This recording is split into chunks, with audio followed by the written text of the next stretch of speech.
Live. Everywhere.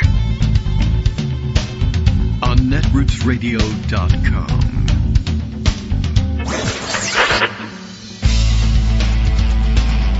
David Waldman. Kagro. In the morning. Now, here's David Waldman. Hey, good morning, everybody. How you doing? It is Friday, November 29th, 2024. Time for another holiday. We're done with Thanksgiving. There's no Boxing Day equivalent, I don't think, after Thanksgiving. The day after a celebration that is weirdly only celebrated in certain English-speaking countries, I think. I don't know. Anyway, good morning, and how are you? And there you see, I'm a little bit rumbly there. Yeah, it's a rough Friday.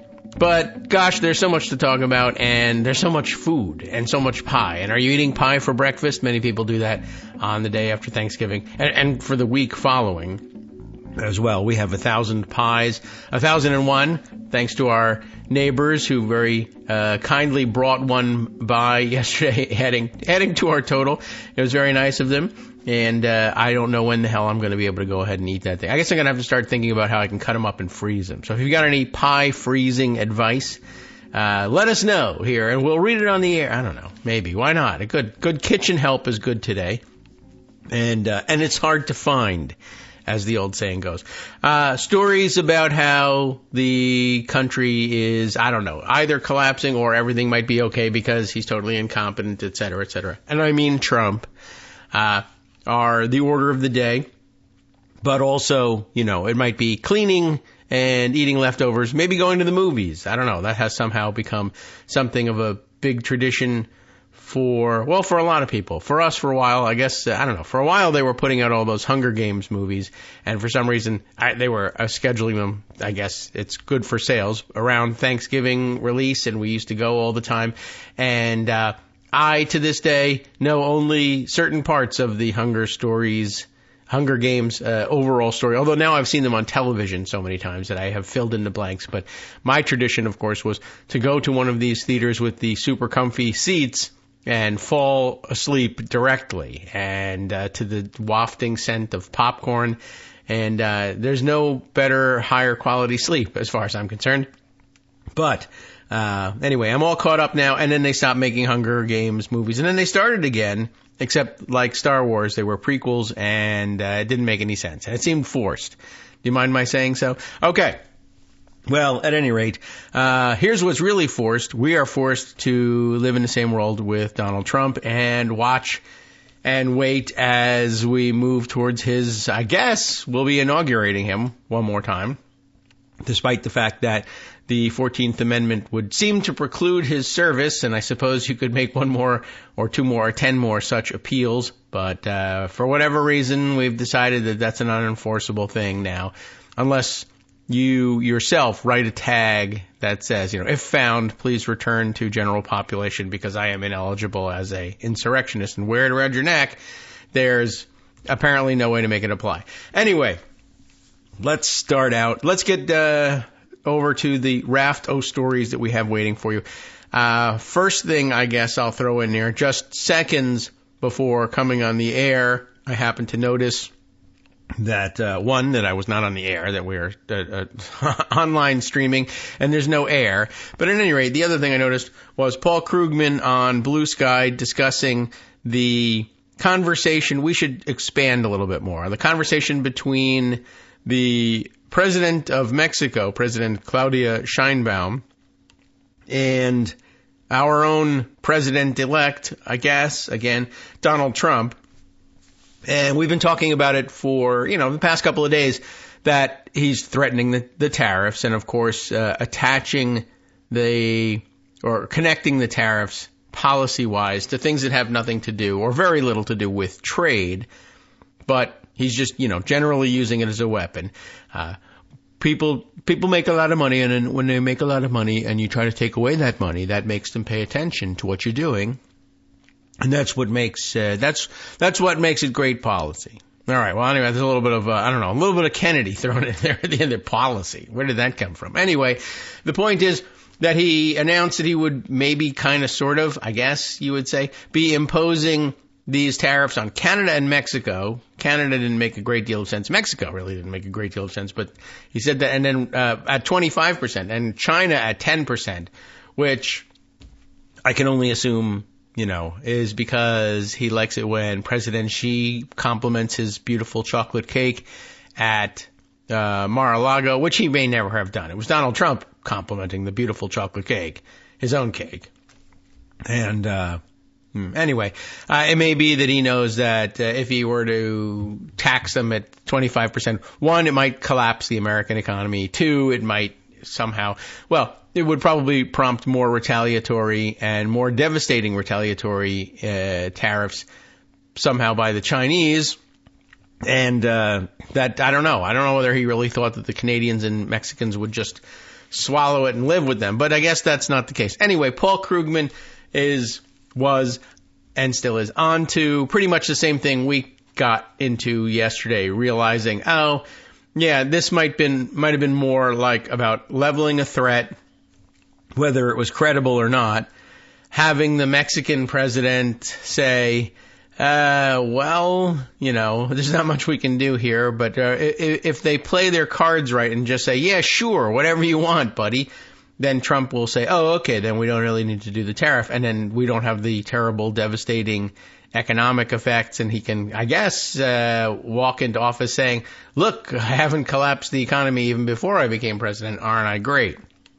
So, anyway, we reported that was said to be the case, and then I said I would find you a write-up about the incident, about the phone call that was a little more than a screenshot of a tweet somewhere where reporters were saying, probably reliably, but, we were hoping for more confirmation that the conversation was essentially Donald Trump saying, well, I put a 25% tariff on you because you're Mexico. President Mexico, hello.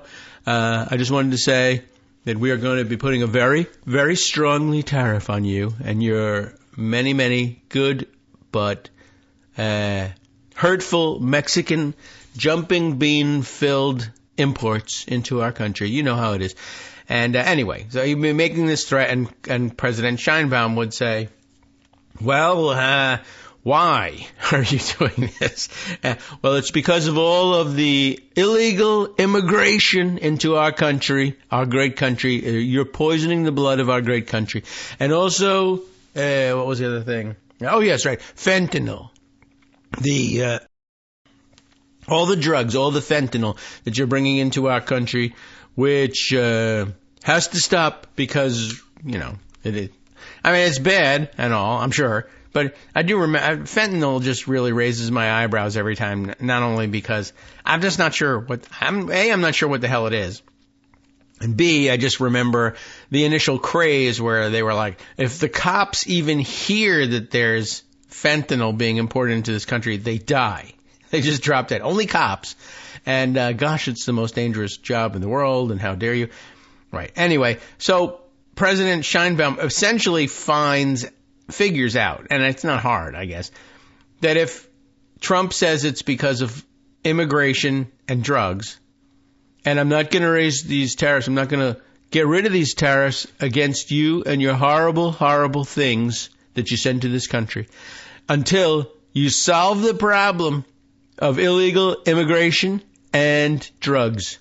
And President Sheinbaum said, hold on a second. I'm being told, yes, I've just been told that we have solved those problems.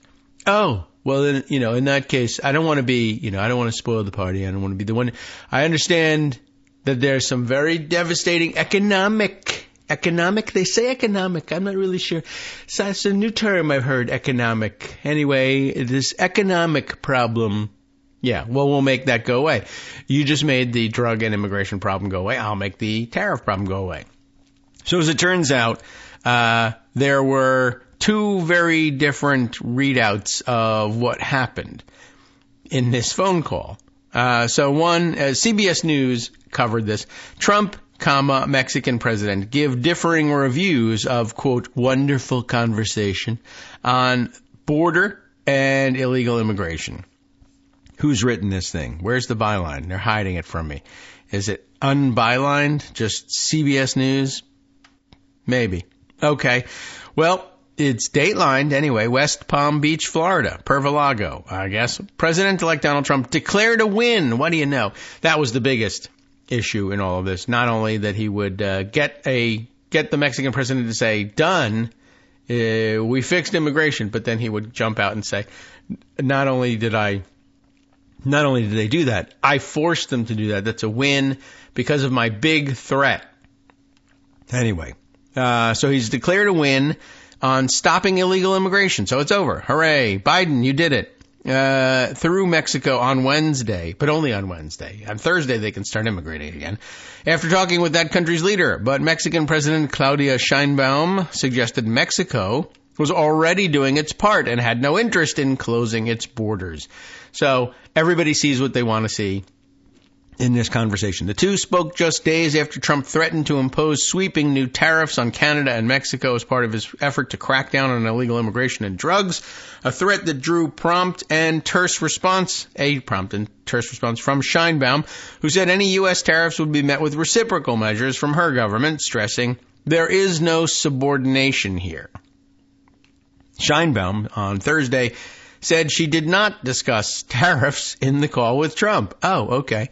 Trump said in his social media posts that Sheinbaum had, quote, agreed to stop migration through Mexico and into the United States, effectively closing our southern border. Sheinbaum indicated on social media, however, that she'd, quote, explained to Trump that Mexico is already, quote, taking care of migrant caravans, calling it an excellent conversation, but indicating no major changes in her government's policies. Right, from her view, she says, well, we just told them we'll continue to do whatever the thing is that we're doing now, i.e. we've already fixed it and you got nothing to complain about. But for your purposes, I will tell you, we'll start a whole new program tomorrow doing all the things we've been doing all along. And oh, that sounds wonderful. It's a wonderful conversation. Good enough for me. Sheinbaum goes on to say, I explained to him the comprehensive strategy that Mexico has been following to address the migration phenomenon, respecting human rights. Thanks to this, migrants and caravans are assisted before they reach the border, the Mexican leader wrote. We reiterate that Mexico's position is not to close borders, but to build bridges between governments and between peoples. Trump's social media posts about the borders describing what he called, quote, a wonderful conversation with Sheinbaum and suggesting Mexico had made concessions in the wake of his tariff threat. Well, the comments did move financial markets. Even if the proposed tariffs fail to materialize, Trump may argue to his supporters that the mere possibility of them is an effective policy tool and continue to rely on tariff threats. But the only new policy clearly referenced by either leader in the social media posts on Wednesday was a vow by Trump to launch a new national ad campaign warning against the dangers of fentanyl use. That's an innovative new use of television advertising. This is your brain. This is your brain on my brand new advertising campaign that no one has ever thought of. Like no one has ever already done for 200 years in this country. Sheinbaum said in her message that she and Trump, quote, also talked about reinforcing cooperation on security issues within the framework of our sovereignty and the campaign we are carrying out to prevent fentanyl consumption. In his third rapid-fire post on his own Truth Social platform about their conversation, the president-elect said he would be, quote, working on a large-scale United States advertising campaign. That's all capitalized. Not all caps, but capitalized. United States advertising campaign. That's a thing. Explaining how bad fentanyl is for people to use. Millions of lives being so needlessly destroyed. By the time the campaign is over, everyone will know how really bad the horror of this drug is. I mean, he may have written that one by himself. Everyone will know how really bad it's so bad. It's bad like no one has ever seen before. Again, my favorite crutch of his. On Massachusetts' Nantucket Island, where President Biden and his family are celebrating Thanksgiving, Mr. Biden, while visiting a firehouse Thursday, was critical of Trump's plan. I hope he rethinks it. I think it's a counterproductive thing to do, Mr. Biden told reporters. The president warned against imposing tariffs on North American allies. We're surrounded by the Pacific Ocean, the Atlantic Ocean, and two allies, Mexico and Canada. The last thing we need to do is screw up those relationships, Mr. Biden said. Yes, illegal migration across the Mexican border is down, in part because the Biden administration secured some stepped-up cooperation from Mexico, the sort that Trump seems to be celebrating, in fact, saying that it's his. Arrivals at the U.S.-Mexican border have dropped 40% from an all-time high last December. U.S. officials mostly credit Mexican vigilance around rail yards and highway checkpoints. Driven by mounting pressure from the U.S. to block migrants going north, in the past few years, Mexican authorities have turned to sending them to southern Mexico in a strategy seen by experts as an attempt to wear migrants out until they give up. That is an interesting approach. Neither side, or neither if you prefer, if you're speaking with the Canadians, say neither. Neither side clarified any firm plans to impose new tariffs in their social media messages on Wednesday, but the implementation could fuel higher prices for American consumers, slow economic growth, potentially blowing up the trade agreement among the U.S., Canada, and Mexico that was finalized in 2020 during Trump's previous time in the White House. Trump on Monday said he'd imposed a 25% tax on all products entering the country from Canada and Mexico as one of his first executive orders. He also said there was a 10% one on China and something fentanyl. Through September, the United States had imported $378.9 billion in goods from Mexico, $322.2 billion from China, and $309.3 billion from Canada. Take 25% of each of those, except the Chinese one. You take 10%. That's how much extra the goods will cost, I guess, and I don't know, divided among the number of households in America, and see if we can't foot that bill. All right, so I mentioned that Paul Krugman had been on Blue Sky discussing this. It was interesting. So it's now about an hour ago that he began this thread and writes one possibility regarding Trump tariffs that I don't think has been given enough consideration. We'll see whether we've considered it, is that other leaders may decide that he's weak and easily bamboozled. And it may be right, something already suggested by his behavior in the first term, I guess. He continues, what just happened with Mexico? To use technical language, Scheinbaum's response to Trump's tariff threats appears to have been, shall we read it all out, or we'll clean it up a little bit. F me. No, F you. And Krugman says, parenthetically, I spent many years in New Jersey. And there's a New York Times article about this that he is referring to. Mexico's president raises prospect of retaliatory tariffs on U.S. goods. That's their description, I guess, of the phone call readout. I wonder if we got a phone call readout. Like in the old days, in the before times, if the president or the president-elect had a call with the president of another country, there was all sorts of stuff going on, interpreters if necessary. But official transcripts were released, and sometimes, if not a recording of the call, a transcript or a readout, as they used to say, I guess, of the call, a rundown at the very least, if not even a transcript, then some sort of official White House report on what was discussed. And Trump already was circumventing that norm in his first term. You remember that there were some calls that he just tried to bury entirely. There are times when he chewed up people's notes about calls. He was bizarre and overly secretive about things, probably because he, knew he was doing stupid and illegal things. But did we get a readout from this? I guess a new practice for journalists is going to have to be when he speaks with the president of another country, I guess minus Putin, you should be contacting that other country's embassy and saying, can we get a readout? Like, do you do an official readout on your side? Can we get the Mexican one? Because chances are they're still doing things, the normal way and not faking up any transcripts. I don't know. All right. Well, on my own on the air, so a little bit of lukewarm coffee sipping to keep me going here. I don't know whether it's necessary, although it's not a very long New York Times article. But I think we already get the idea. And Krugman was just trying to use it as a reference to show when he says what the F just happened with Mexico, I mean about this phone call. So he goes on to say more. Then she had a conversation, President Sheinbaum did, with Trump, after which he claimed to have won big concessions, but she said she promised nothing. Her version seems to be a lot more credible. And then again, referencing another New York Times piece, Mexico's president and Trump describe a positive talk but differ on migration details. And then Krugman winds it up here with quite likely that other trading partners will respond similarly. They probably realize, even if Trump doesn't, that America doesn't have a clear advantage in a potential trade war, especially if it's America against the world. And probably it's a good idea not even to give Trump symbolic concessions. So we'll see how they do with that. Is there any more to that? That was the fourth post in the thread, and it looks like that was it.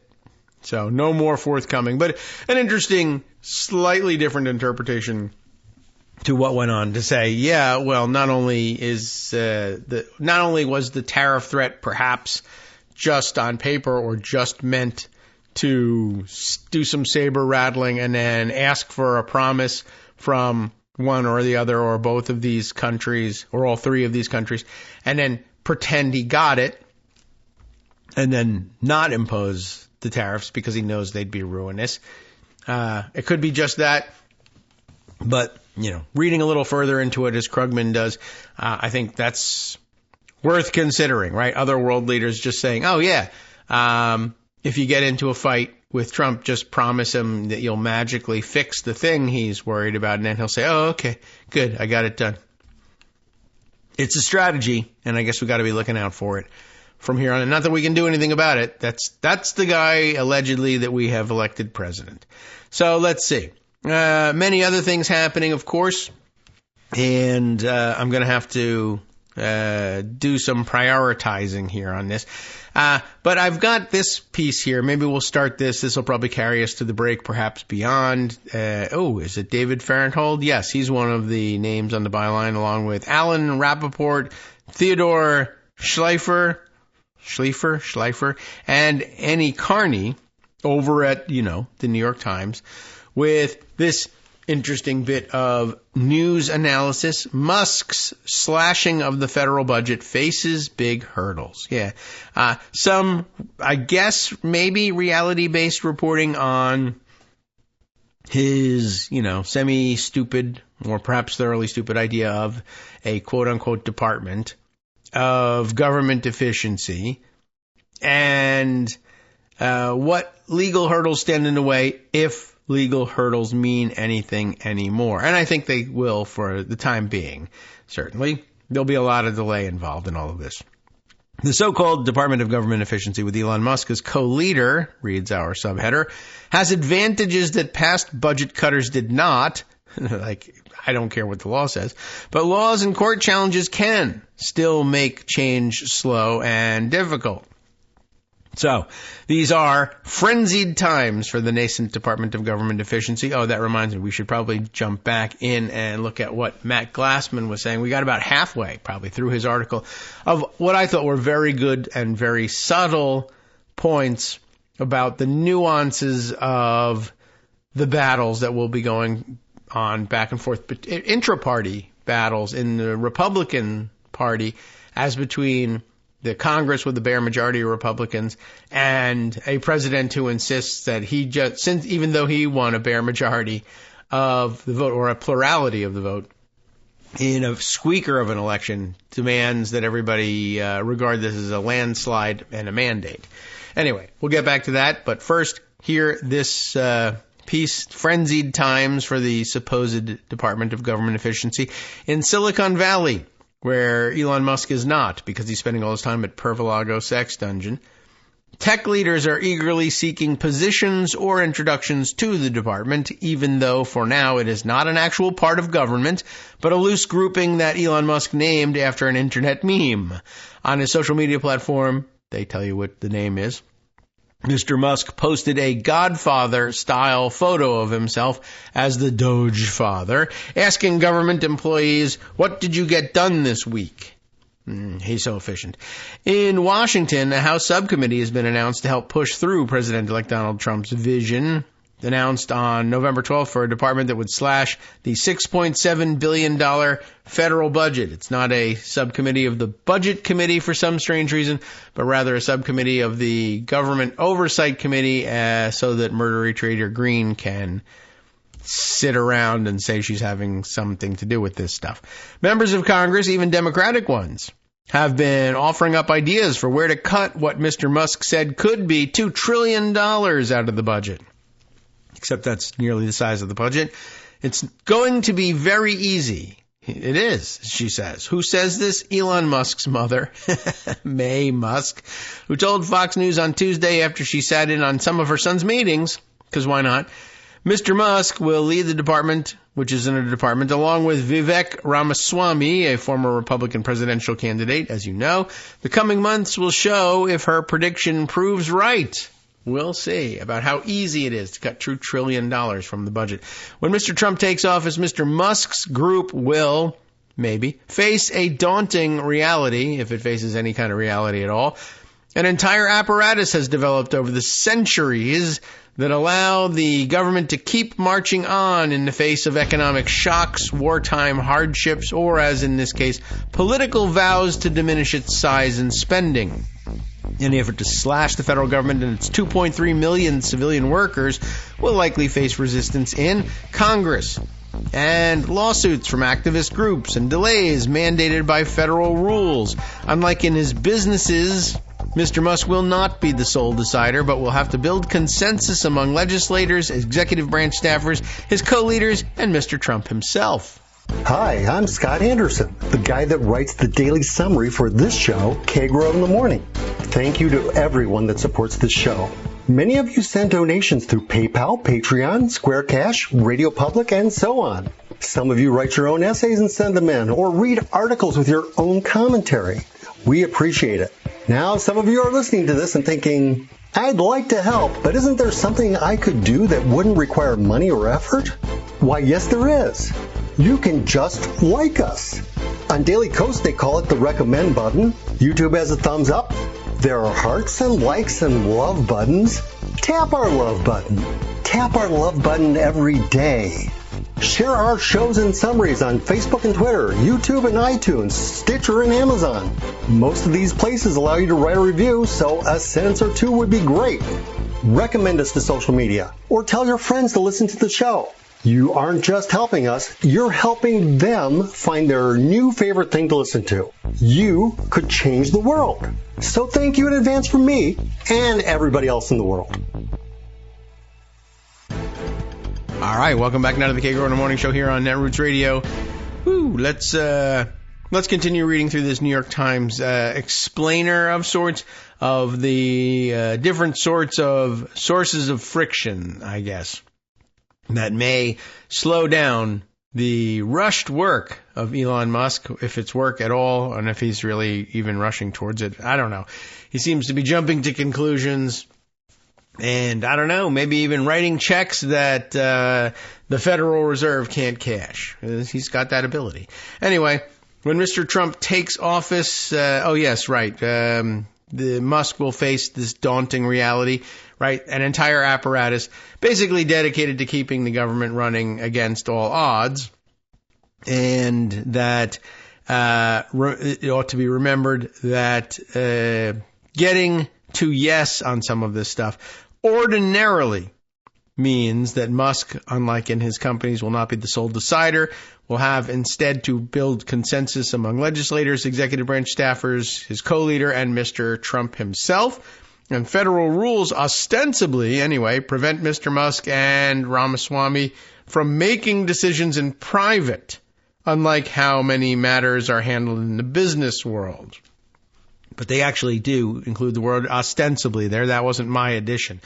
Meetings would have to be open and minutes made public, said Brian D. Feinstein, a professor at the University of Pennsylvania who studies administrative law. All of this would have to happen in the sunlight, Mr. Feinstein said. I don't know if he's Feinstein or Feinstein like Diane, but a 1972 law, if those matter, says federal open records laws apply to advisory committees. If a committee does not follow those rules, it could be sued, and a judge could order the committee to stop meeting or order the government to disregard its advice. Maybe. Those things can happen, or judges can ignore them, or rewrite the rules, or rewrite the law, or ignore the whole thing, or whatever. I don't know. A spokesman for Mr. Trump's presidential transition team, Brian Hughes, declined to answer detailed questions about the effort. He sent a written statement saying that Mr. Ramaswamy and Mr. Musk will work together, slashing excess regulations like the ones that require that their meetings be open, for instance, cutting wasteful expenditures and restructuring federal agencies. So, next section here, by the way, reminding us of how attractive a prospect it will be working for Elon Musk in this department, this fake department. Compensation is zero. But of course, that doesn't prevent him from saying, well, I won't pay you any government money, but if you come and do all this work for nothing on my behalf, I might maybe hire you into one of my other companies. Mr. Musk and Mr. Ramaswamy laid out plans for their department in a guest editorial in the Wall Street Journal last week. Always a good way to make yourself look ridiculous, because there's just no way to put the kind of detail in there that makes it look like you really know what you're doing. They're just eliding everything, right? The two men said their effort would include, quote, a lean team of small government crusaders, unquote. Working inside Mr. Trump's administration, Mr. Musk and Mr. Ramaswamy would remain outside government, offering advice as volunteers. That works so well. Unlike government commissions or advisory committees, we won't just write reports or cut ribbons. We'll cut costs. Yeah. How? By doing it. This is like having the phone conversation with Claudia Scheinbaum here, right? Well, how are you going to cut costs? We'll accomplish it. That's how. Well, like, what are some of your ideas? Listen, we're not going to be sitting around piddling away the day with stupid ideas or reports. We're going to cut costs. Didn't you hear me? I mean, you're never going to get that stuff across in a Wall Street Journal editorial, to be sure. But I don't know that they know that there's another level to this work. I kind of think these guys exist in a world where they're like, I wrote the editorial. What else do you want from me? Anyway, a spokeswoman for Mr. Musk's effort, which he calls Doge for short, declined to say if Mr. Musk and Mr. Ramaswamy would make their meetings open. They just declined to say that. Well, you know, in reality, the answer is yes, of course your meetings are going to be open because there's no other way for you to have these meetings. But as we know, maybe they ignore the law, maybe they somehow get their suit transferred to Matthew Kaczmarek's court, any number of ways around that, I guess. We'll see how robust the rule is and how robust the defense of it becomes. This government spokeswoman or transition spokeswoman also declined to say if the department, which is in a department, would be set up as a separate legal entity or how many people were already working for it. So they're already, getting set to violate pretty much every rule, norm, and regulation that they can. The Doge effort, and we really do have to settle on a pronunciation for this. And I always did think that Doge was a joke of a pronunciation of what was, I think, maybe once supposed to be a play on the fact that they're talking about a dog, and that was like a dog's spelling of doggy. And anyway, somehow it became something else, and now something stupid. The DOGE will say effort remains fairly informal for now. Mr. Musk has been openly tapping his network of Silicon Valley friends and business associates to begin assembling a team of advisors, if you want to call it that. And the group has been recruiting and interviewing candidates for full-time positions. I really doubt that. Mr. Musk has solicited employees on Twitter, saying the job would involve more than 80 hours of work per week.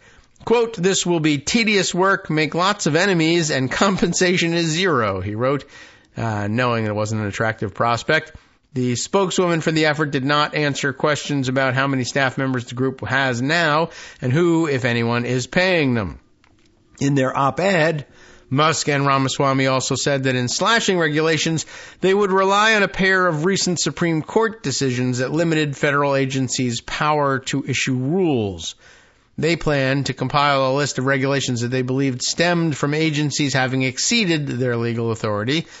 DOJ will present this list of regulations to President Trump, who can, by executive action, they think anyway, immediately pause the enforcement of those regulations and initiate the process for review and rescission, the men wrote. Musk and Ramaswamy said that cutting rules would allow them to cut staff, allowing mass headcount reductions across the government, and I guess therefore savings that they're talking about. Yet many of these employees have civil service protections, at least by law, if that means anything, meaning they generally cannot be fired without cause or for their political beliefs. In his first term, Mr. Trump tried to shift thousands of employees into a different category where they could be fired at will. President Biden rescinded that order called Schedule F, when he took office.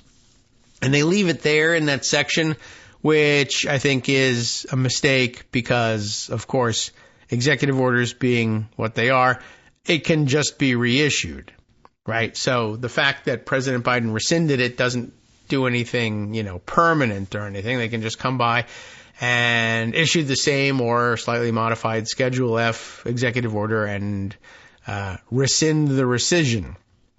Anyway, other things get light touches here as well, like the idea as expressed in their op-ed that, we'll give a list of regulations that we don't like to President Trump, and he will initiate the process for review and rescission. But the process, if it's actually followed, is actually quite lengthy, and there's a lot of places to get tripped up and held up in court and publication requirements and waiting periods and public comment periods. I don't know whether they're just going to blow through all of that stuff or pretend that whatever it is that they do is the process. I'm not certain what they're, how they'll compensate for this or whether they even know what's coming.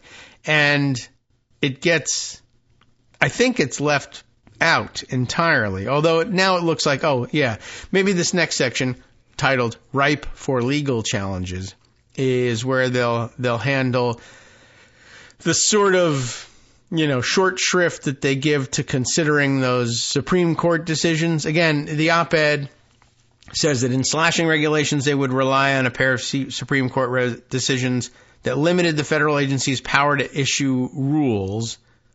And they plan to compile a list of regulations that they believe stem from agencies exceeding their legal authority.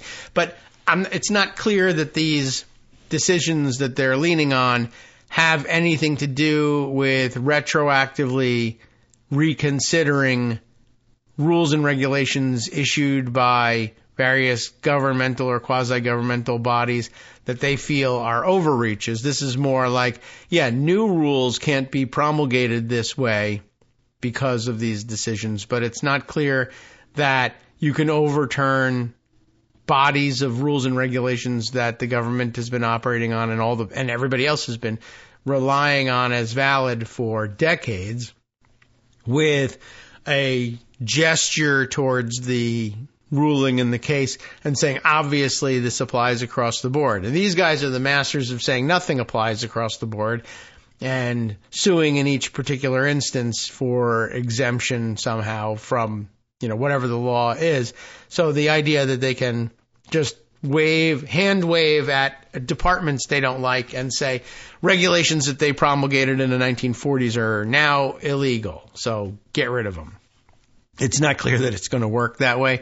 So ripe for legal challenges, I think addresses this a little bit. Jonathan H. Adler, professor at the Case Western Reserve University Rule of Law, Case Western Reserve University School of Law, said that many of the ideas mentioned by Musk and Ramaswamy would be ripe for legal challenges and noted that many of Trump's previous efforts to expansively use executive powers have been struck down by courts. That's true. One of the things I had to leave behind on Twitter, it didn't transfer, I don't think, over to Blue Sky. I never made any effort to continue it.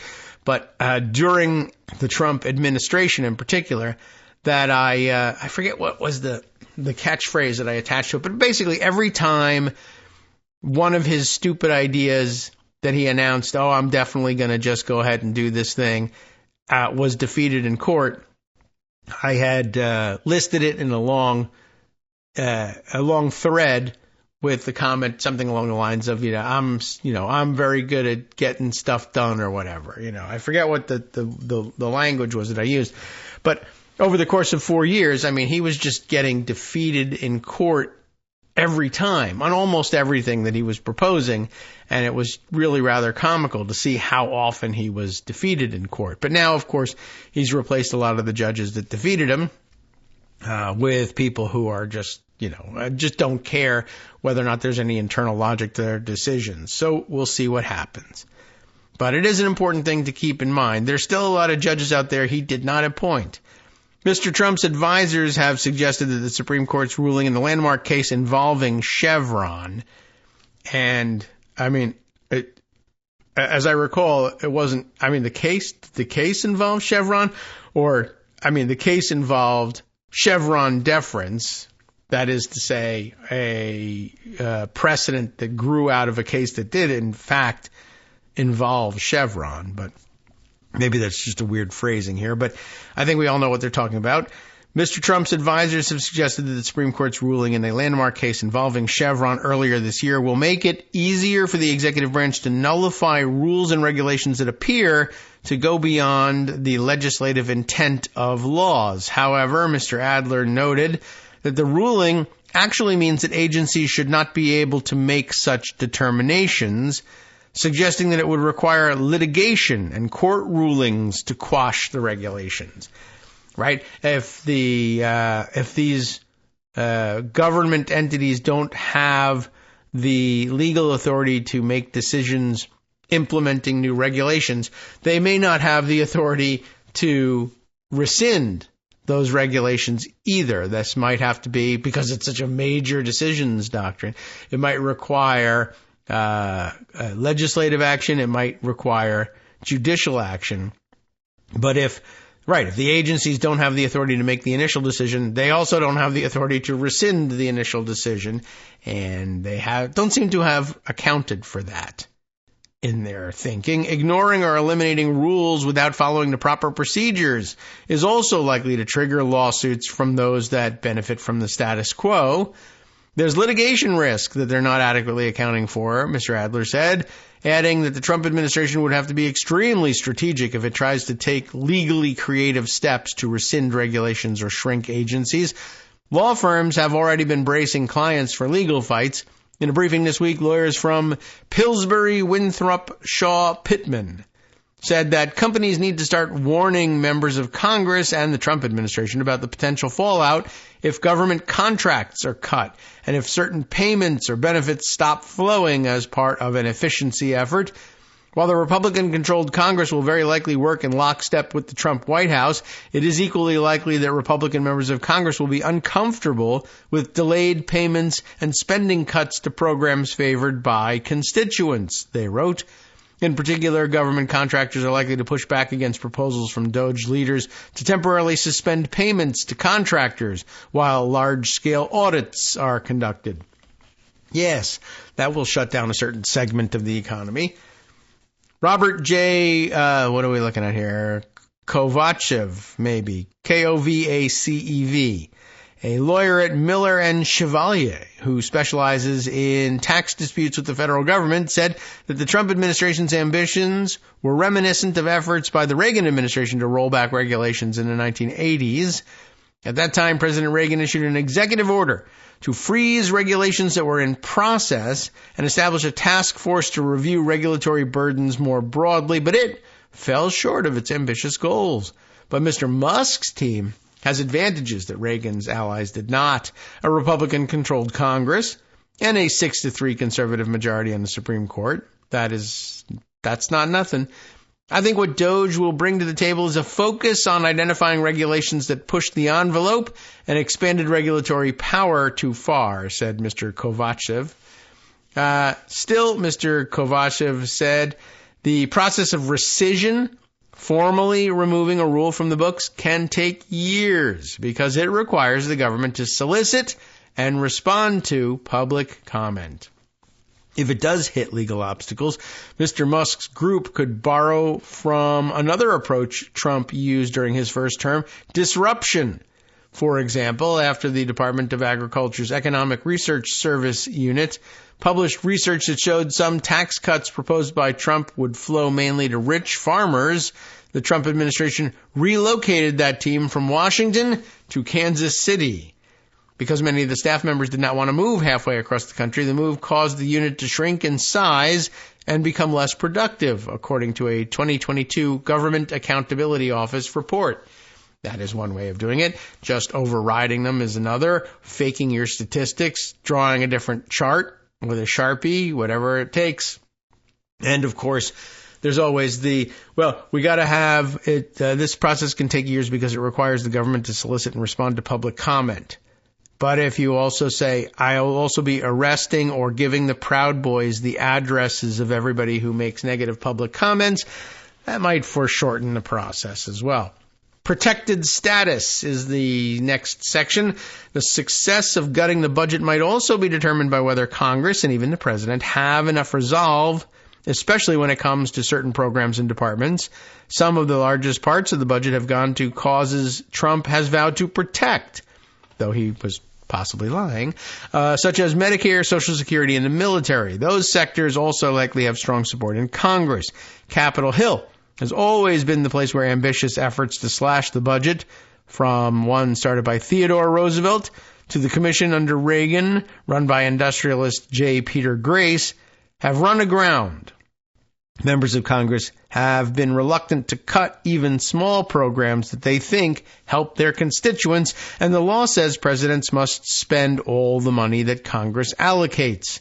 That was part of our discussion of impoundment over the last couple of days. Still, in recent weeks, some members of Congress have shown enthusiasm for Mr. Musk's and Ramaswamy's ideas. Right, exactly. Thank you, Mr. Capone. Senator Joni Ernst, oh yeah, she's still there, Republican of Iowa, took to social media this week to outline what she called, quote, easy steps to cut $2 trillion in spending. But even those steps showed the complexity of the task awaiting Musk and Ramaswamy. Some of Ernst's recommendations would be relatively manageable, but for negligible savings, at least in proportion to the immense size of the federal budget. She said, for example, that the government could save $16.6 million by no longer providing campaign help to long-shot presidential candidates. I don't know how dangerous that is, but we'll see. And one of her ideas directly clashes with one of Mr. Musk's and Mr. Ramaswamy's. What do you think of that? The billionaire's idea is to force federal workers to work 5 days a week in the office with the idea that they will become more efficient or quit. But Ms. Ernst wants to take the opposite tack, allow federal workers to work from home and sell the office space that they no longer visit. Oh, good. Let's have a fight about that. In the House, Representative Murdery Trader Green, Republican of Georgia, will head up the House Oversight Subcommittee to support the DOJ mission. So far, she has been vague about her plans, because she doesn't know how to make any, but has said in a statement that she intends to hold hearings that will help DOJ, quote, gut useless government agencies and, quote, expose people who need to be, all caps, fired. Parenthetically, Mr. Musk has separately drawn criticism from some social media posts identifying obscure federal employees by name as he questioned the value of their jobs. An official from the American Federation of Government Employees said the posts could subject the workers to abuse. Yes, they will almost certainly be targeted for harassment. Ms. Green also plans to push forward legislation like the REINS Act, R-E-I-N-S, REINS Act. I don't think they give us the acronym here, but that would require congressional approval for all regulations issued by federal agencies for them to go into effect. Not currently the law, but certainly would letting Congress vote on each one would certainly strangle the usual flow and probably reduce it to near zero. For now, activist groups like Public Citizen, the left-leaning advocacy group, said that there was nothing about Trump's victory or Musk's role at his side that allowed them to ignore the slow legal process made up set up to make or unmake rules. We will use those structures to complain and sue if we need to, said Lisa Gilbert, Public Citizens co-president. We'll see where they start, and we'll use every tool in our tool set to push back. Delay is always worth it. Let's see how far they get in that work. And probably should be thinking about backing them up in it. Although I don't love Public Citizen a great deal, look, if they've got the resources to slow the process down, that might be where we want to focus our efforts, at least on the regulatory front. Okay, so let's see. Maybe we can jump back into the Matt Glassman compilation of, I thought, really just excellent points about excellent, sometimes subtle, sometimes obvious, but needs to be restated points about just how difficult the entire Trump experiment is going to be for Trump, and all the different dynamics that he thinks he can ignore or run roughshod over, but which might not be the case, and we might be regarding the outcome of these confrontations incorrectly. And, pointing out things like the difference between making a crazy demand that the president doesn't really have the power to enforce, but getting Congress or whoever actually has that power to acquiesce.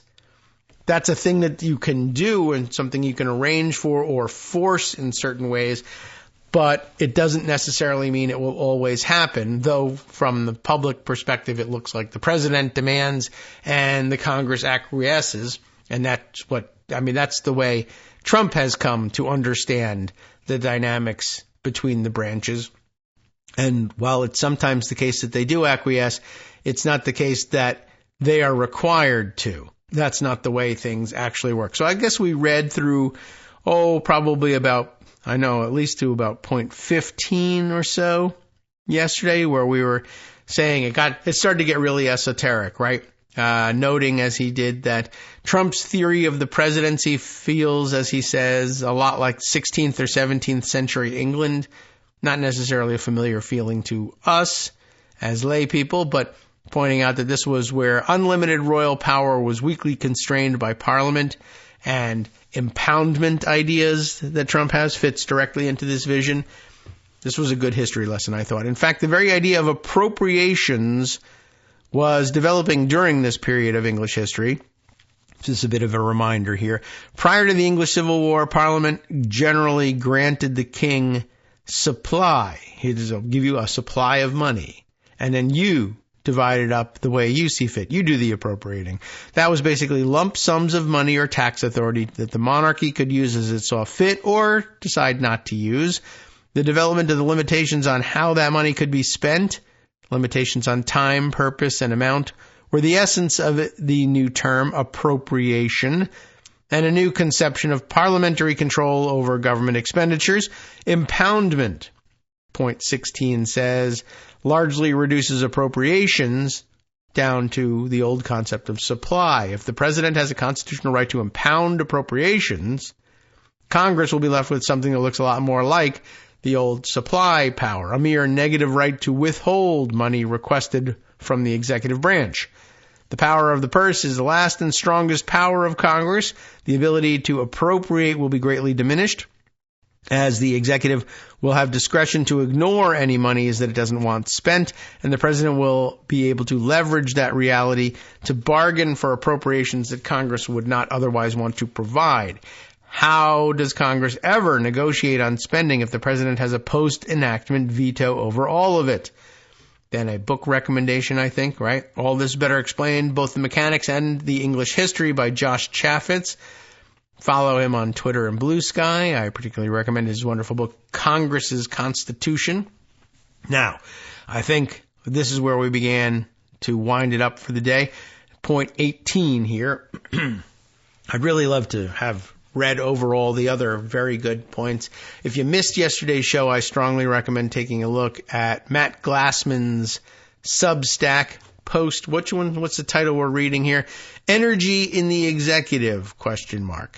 Okay. There this a great recitation of some of the subtleties in interbranch and intra-party dynamics that are determining the outcome here, but that aren't immediately obvious what's actually going on beneath the surface, which will make it a little bit easier to understand why future demands for more power from the Trump administration vis-a-vis Congress might not actually work all that well. And up to and including or beginning with the demand that the Senate just get out of his way and allow him to have his nominees. And the old concept, or the old phrase for it, they used to say all the time, well, the president is entitled to his nominees. And the president is not entitled to them. They are, constitutionally, it says so. He can have them only with the advice and consent of the Senate. Ordinarily, competent presidents or nearly competent presidents will nominate people who are at least facially qualified for the job, have no outstanding disqualifications, rape convictions, etc. Or in the olden days, a domestic worker that they may have paid off the books, that was disqualifying. Rape now, maybe yes, maybe no. But yeah, think of all the potential government nominees who had their job prospects sunk because they may not have paid Social Security and payroll taxes for their domestic workers. Anyway, this just a reminder that ordinarily Congress does approve the president's selections because they're at least nominally qualified, and there's very little reason to oppose them but ideology. And that's ordinarily something that, well, very often the Senate is willing to jump out of the way on this. Of course, the president will pick ideological kinfolk, I guess, to implement his agenda. That shouldn't surprise anyone, and it's really not anything that we can stop. Just make sure that there are no obvious disqualifications. But that seems to be out the window now, too.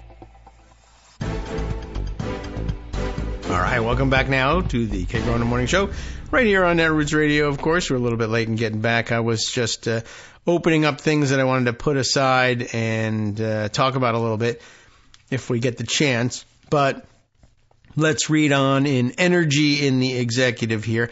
Again, to recap, one of the best points that he was making across the board was that you need to drill down and understand what actually happens in order to, in the nominations process, in order to really fully understand it. The fact that ordinarily a president is able to name their cabinet and get their cabinet is not a function of the president having such immense power that he can demand anyone he wants, whether they're qualified or not, whether they are criminals or not, and just force the Senate to approve them on a party line basis, or just force them to do it because he's the president.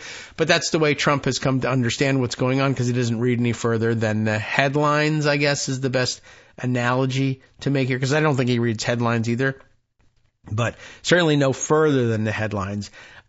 So if you see a president make nominations and then win those nominations, can get them confirmed in front of the Senate, to Trump it looks like, oh, the president just names them and then that's that. There's a little formality where they get rubber stamped in the Senate, but they have traditionally looked like they've been rubber stamped in the Senate because there's nothing so deeply wrong with them as there have been with Trump's nominees. And as it turns out, the Senate may in fact take the role of advice and consent somewhat seriously. There are still idiots like Josh Hawley who say, well, I learned the same lesson that Trump learned, that you just vote for, at least for a president of your party, you just vote for everybody he nominates because you just trust that he's picking good people. But the reason that the country is supposed to be able to rely on the idea that you're trusting that the president is picking good and competent people is that the Senate, full of very serious people, is supposed to be vetting them and doing the job of digging down deep into their record and looking beneath the surface and then making the determination ultimately that, yeah, though I may disagree with them ideologically or that they may have had this or that problem, I still think that they can competently run this organization and help, keep the government on an even keel and ultimately, therefore, help the American people. That's the job of the Senate's advice and consent role. It's interpreted in different ways and it gets executed in different ways, but that's the idea here. Josh Hawley is saying, well, all the years I spent as a citizen trusting the Senate to do its work and trusting that the president was nominating good people is supposed to carry over into my Senate work. I can just continue to trust that the president is doing a good job. No, you've been elected to the office that's supposed to make sure that the rest of us can trust that the president has done a good job in nominating them. Your job is to make sure that that's the case and verify to the rest of us that it's the case. You don't get to just pretend you're still a citizen and say, I guess I trust everybody. I don't know. It's an interesting analogy, I guess, to the elections officials that Republicans all think are corrupt and aren't doing the job. Their job is to look over the record and make sure that everything is on the up and up, whether they like the results or not. That, this many votes, it was said this many votes were cast and that this many of them were for candidate A and this many for candidate B. And so therefore candidate A wins. We've looked over the record. We've seen the ballots. We've checked the numbers from people who do all the addition. And yeah, it looks pretty good to us. You can all trust that, like it or not, the process was handled properly. And Josh Hawley is, in this analogy, gotten himself elected to the elections board, but won't check any of the math and just says, I like candidate A. And it said that candidate A won. And so that's enough for me. Or I dislike candidate A, and so therefore I refuse to certify them. And without any basis in reality, without having examined anything, you just do the ideological thing. That's actually a misuse of the authority and a misunderstanding of the role. But it shouldn't surprise anybody that Josh Hawley very much wants to misunderstand the role. Anyway, so I thought that was a important part of what Matt Glassman was saying. And you have to understand that, sure, it always looks like the president is entitled to their nominees and looks like the president wins all the time. It's not because the president is so strongly strong. It's because they send normal-ish people. And occasionally, when they make nominations that are crazy or push the envelope or go beyond all reason, it is shut down in the advice and consent stages of things. I'm thinking, they'll say to a certain group of senators, of nominating this person for Secretary of the Treasury. And they'll say, oh, actually, that guy is very problematic. I know it off the top of my head, or after a little bit of work. I've been talking to my staff, and it turns out this is a terrible idea. And so before the nomination is even made, they say, that's kind of a no from us. If you go ahead and nominate them, you're going to have a fight on your hands. And presidents say, I don't want to fight on my hands in the first couple weeks of my administration. What else can I do? Or if they insist on pushing forward, they get sunk in committee or something like that, right? And the committee just doesn't recommend their nomination favorably, and so it doesn't come to the floor. And that notice goes to the president, and they can push forward and say, I want a floor vote on them anyway. But usually they say, I don't want the embarrassment. We're telling you you're going to lose. Do you want the embarrassment of losing? I don't. I'm going to withdraw that nomination, or I'm going to make that person say that they withdraw their own nomination.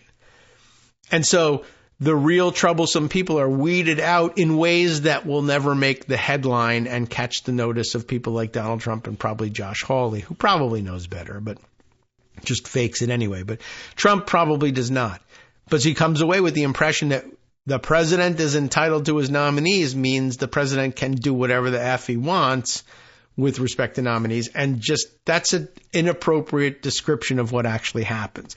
That was the bulk of what Matt Glassman was describing in the first 15 or so points. But now we're down to point 19, where we had said, or I guess maybe Did we do this one? 18. About when we were transitioning from the discussion of the history of appropriations, why that process developed in the way that it did, and why it's such a problem for a president to claim broad impoundment authority, and why they've lost every time they have in courts.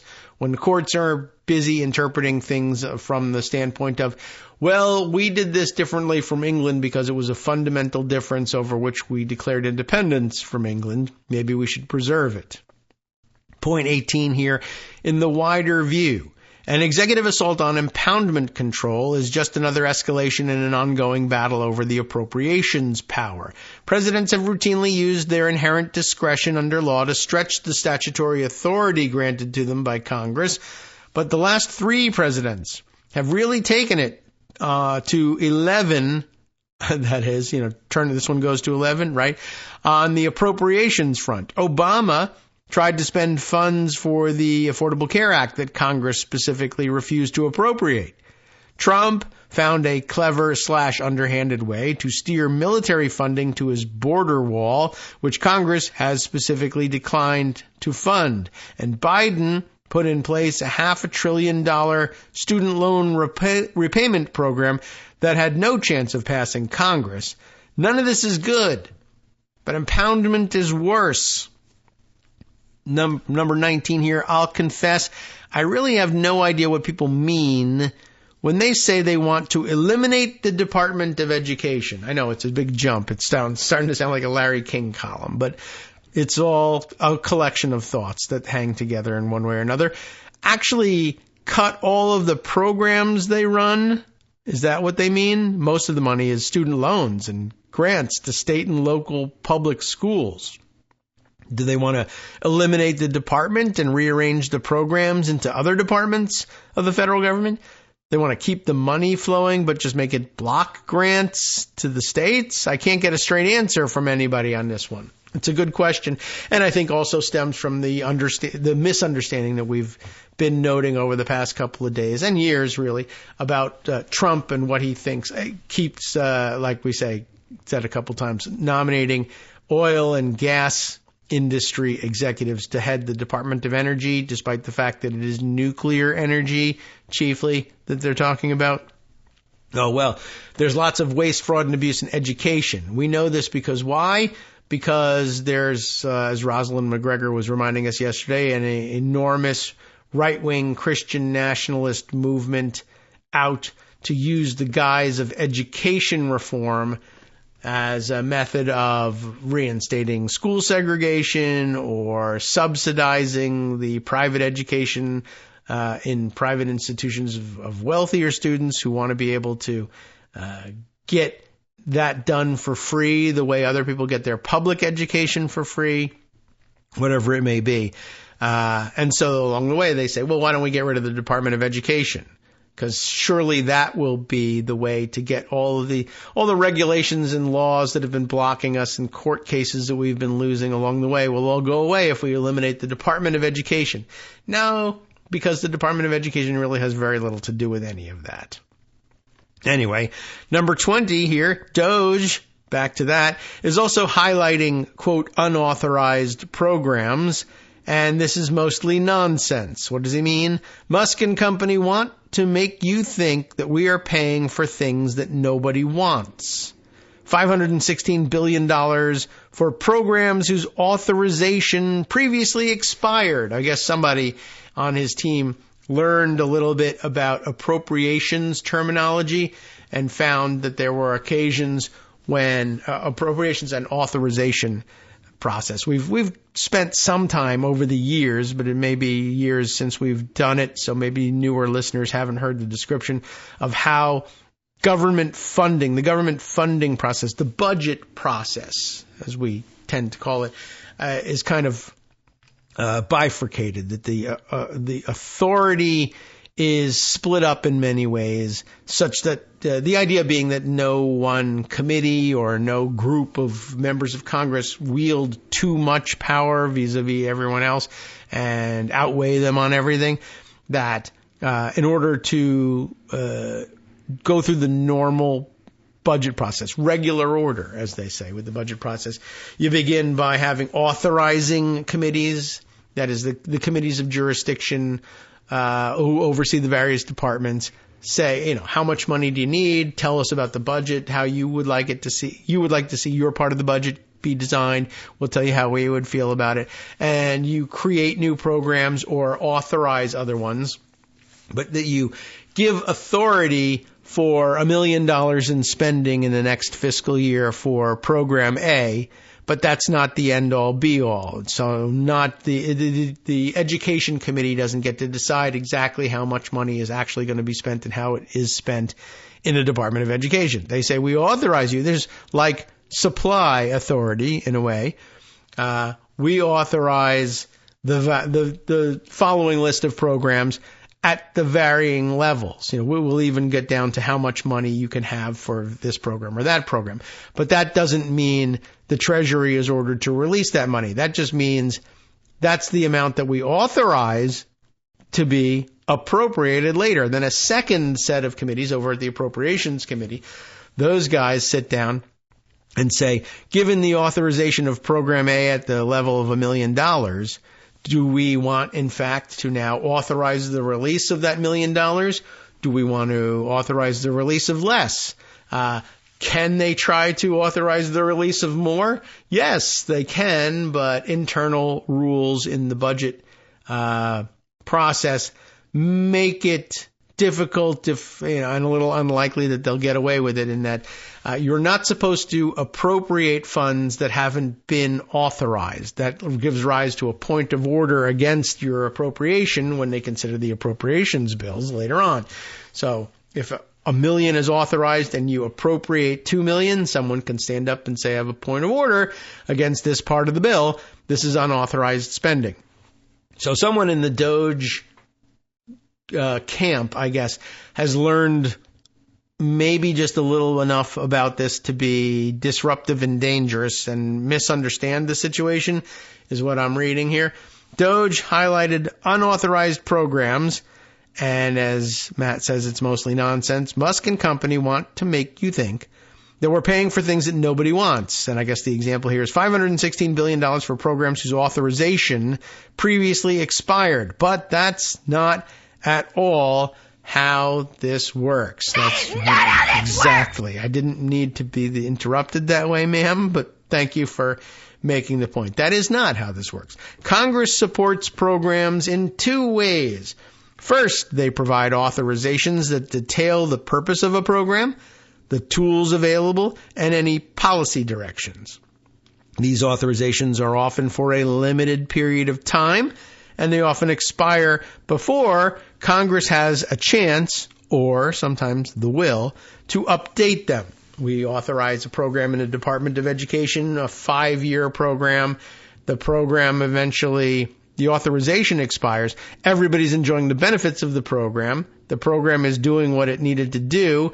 Nobody wants it to expire, and will sometimes then, the next year, appropriate money to continue the program even though the authorization has expired. It's a simple thing to renew the authorization sometimes, but sometimes it's something they don't get the time to do because they're tied up with any number of other pieces of junk, or somebody's filibustering it in the Senate, or God knows what. So, yeah, sometimes it's the case that they do appropriate funds for something that is unauthorized, and somebody does raise a point of order, and they say, we want to dispense with that point of order. There are rules in both houses in the budget, in the budget consideration for how to get past a point of order and what threshold it will require. But yeah, each house can vote to waive the point of order if it's a program that they like, but for whatever reason they haven't found the time to reauthorize it.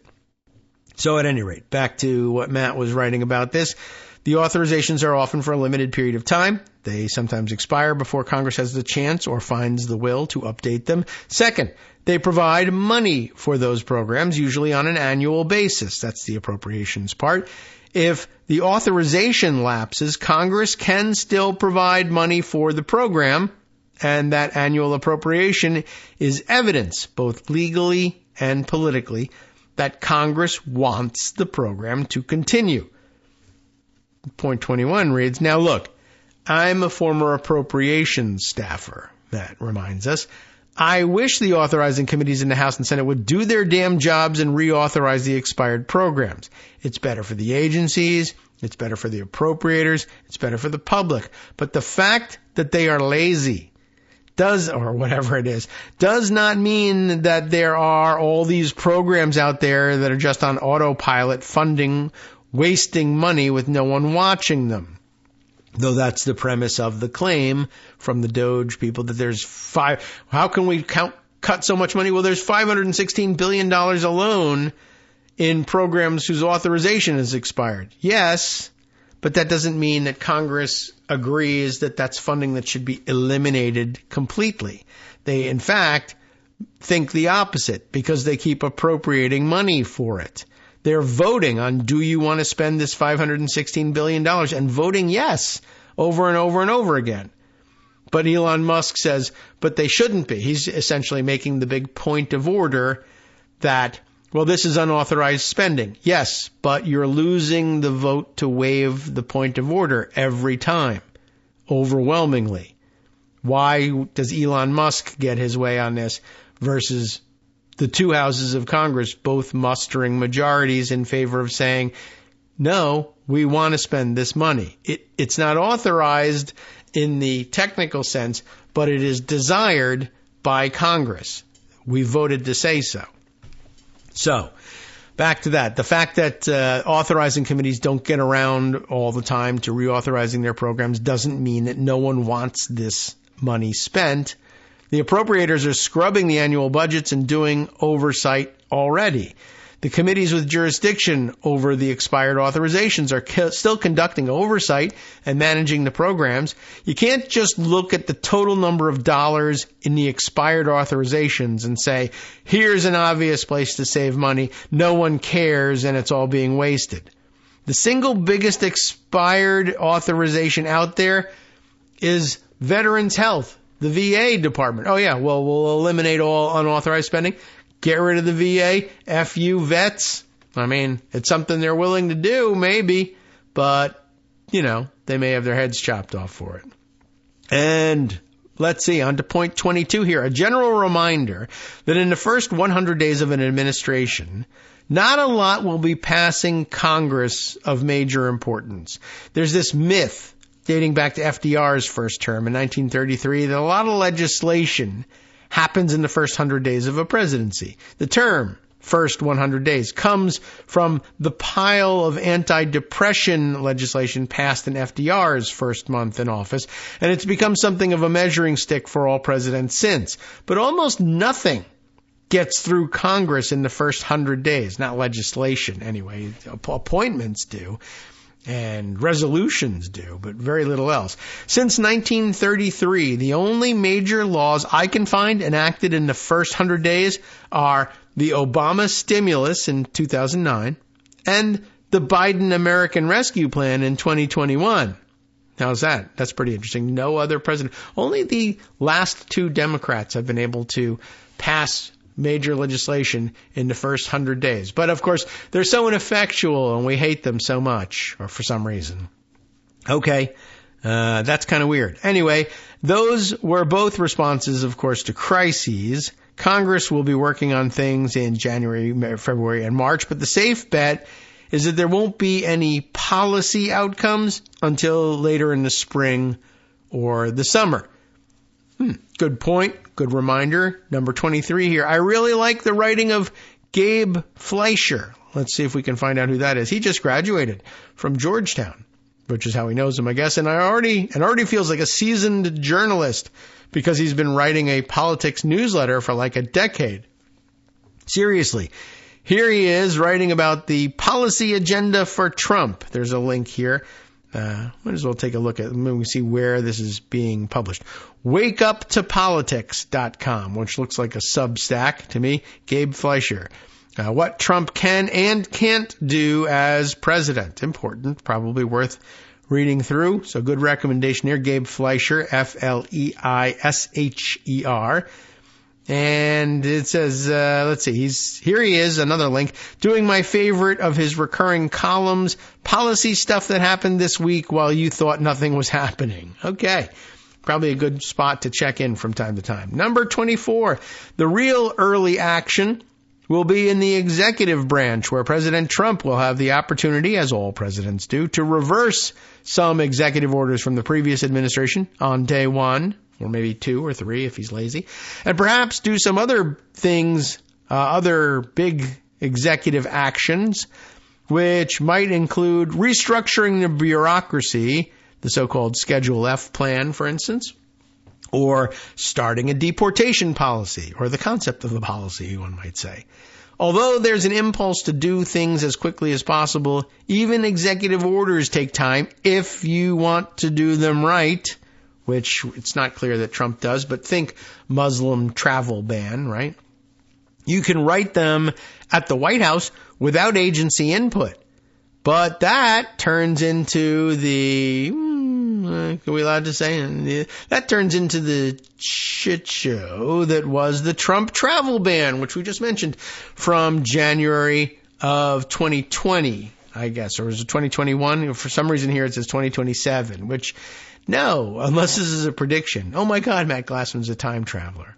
Anyway, if you want to get broad executive policy correct, reads point number 25, you have to actually figure out your policy. And the best way to do this is to bring it to the agencies who know what they're talking about. Talk to the people there, but they're all fired now, you see, or they're all yes men. Bring in the outside stakeholders who know what they're talking about. Well, that's not happening in this administration. Bring in a lot of smart political strategists who know what they are talking about. Consult with Congress and lawyers about the role of the legislature and the judiciary in the policy. And you get all these folks to sit around the table and hash the damn thing out and narrow down the decisions and hope the president and the agency heads make smart choices from the menu of options, and that all the traps have been run. It's not rocket science, but it also takes time. And they hate taking time on things. And they hate finding out that they might be wrong about something, or they have to make some concession somewhere. If you don't do this thing, point 26, you often end up with bad policy. And with partners that you have to work with who weren't consulted, who don't like the choices you made, who think you're an idiot, and don't want to help you execute it. Another great subtlety here. This is the story of the travel ban. They wrote it at the White House, Stephen Miller, because they didn't want to bring in agency folks who were going to push back on the policy and or leak it all to the press. So they had no clue what they were doing at a technical level. They made dumb mistakes, like having it go into effect immediately, which stranded people at airports and resulted in TSA agents getting screamed at by congressmen and their superiors shirking responsibility because they had nothing to do with the damn policy. Call the White House. It's their policy. And this is what Hamilton meant, point 27 says, when he said, energy in the executive is vital to good government. Congress can make all the laws it wants and provide all the money it wants, but at the end of the day, governance falls on the executives. The mayors, governors, and the agency heads, they're executives too, the secretaries and the presidents. Congress cannot tell you how to distribute a vaccine to 300 million people. Someone has to solve that problem. You can mandate the vaccine. How do you get it to them? How do you make it go into their arms? Congress can't do it, right? Someone has to solve that problem. That's the executive job. And it requires skilled politicians who are good at managing, good at bargaining and judgment, and good at accumulating and using power. That's the energy that creates good governance, and no amount of good legislating, even if you think this Congress is capable of good legislating, but no amount of good legislating can replace it. Okay, that is That's pretty good. And it's funny. I guess Matt's Substack is called Matt's 5 Points. And I'm not certain whether he normally tries to limit things to 5 points because he did 25 in this one. All right, we're 1 second late on the music here, but I have to make a note of that for the editorial process and make sure that that gets fixed correctly. Very good. It was well worth it, I think. I don't know. To me, I feel like I'm reminded once again of the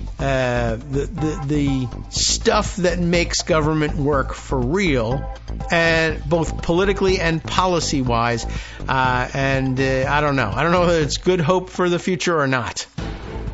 Hi everybody, it's me, David Waldman. Yes, the same guy who interrupts you all the time. Interrupting you one more time just to tell you again, another reminder that your contributions are what keep this show on the air, and patreon.com, patreon.com, is still among the easiest ways to make the sustaining subscription donations that keep us afloat. Are you ready for the pep talk about how our Patreon campaign is still going strong and growing? Well, too bad. Yeah, the plain fact is we actually are headed in the wrong direction, and whereas we once had about 175 monthly patrons, we're now actually down below 150. Time to recruit some more.